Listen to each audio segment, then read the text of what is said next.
Predsednik vlade Robert Golob ne razmišlja o odstopu. Prepričan je, da v primeru domnevnih pritiskov na bivšo notranjo ministrico Tatjano Bobnar ni naredil nič narobe. To je danes ponovil v državnem zboru, kjer je odgovarjal na vprašanja poslancev, tudi na očitke glede bančnega računa v Romuniji. Kot zatrjuje, je romunski račun na njegovo ime odprl nekdo drug. Golob je ob tem opoziciji očital burkaški nastop in zlorabo vprašanj v državnem zboru za predvolilne namene. Žana Vrtačnik. Odprt postopek pred KPK glede domnevnih nedopustnih vplivov na bivšo ministrico Bobnar premijeja ne skrbi, je v hramu demokracije zatrdil na rednem preizpraševanju. Ali boste, spoštovani predsednik vlade, odstopili z premijerskega položaja, ko je KPK ugotovila kršenje zakona o integriteti? Novinarki na Kanalu A ste odgovorili zagotovo. Odgovorite sedaj narodu.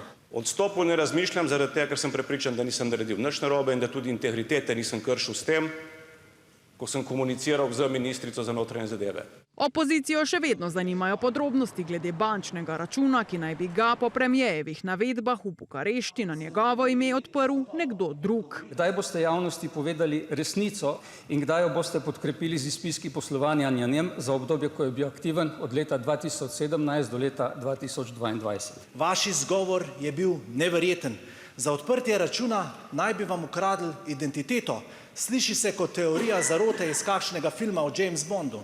Meni je res neverjetno, da se s fantomskim računom, ki ga je banka sama zaprla zaradi neaktivnosti, takoj potem, ko so se moji odvetniki obrnili nanjo in je zaprt bil pred volitvami, ukvarjamo še in še in še in še. Kot so v premijejevem kabinetu že pojasnjevali, naj bi banka v interni preiskavi ugotovila, da je šlo pri odprtju računa za človeško napako na njihovi strani. Račun naj bi, trdi Golob, vseboval napačne podatke, denimo v Sloveniji neobstoječ naslov. Jaz ne vem, vi mislite res, da odpirajo banke z napačnimi podatki račune? O tem, ali je bila Miki Miška, kot pravite vi, mogoče v vašem svetu ima neko vlogo. Dvoboj političnih nasprotnikov se je razširil še izven vprašanj premijejeve integritete, v kar je posegla predsednica parlamenta. Spoštovana predsednica, nimate nobene poslovniške pristojnosti, da presojate, kakšen je moj ton. Vi se lepo umirite, zadihajte, trikrat vdihnite, izdihnite. Nisem zadihan, kot ste bili vi, ko ste se boksali v tej dvorani. Ljudje nas gledajo.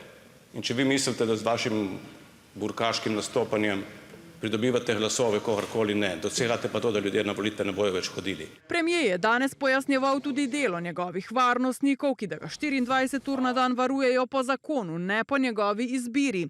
Povedal je, da je za prekrške delovnopravne zakonodaje vodja varovanja že poravnal opomin. Odgovarjal je še koaliciji glede možnosti uvedbe skrajšanega delovnega tedna, je dejal, da pred volitvami to ni realno.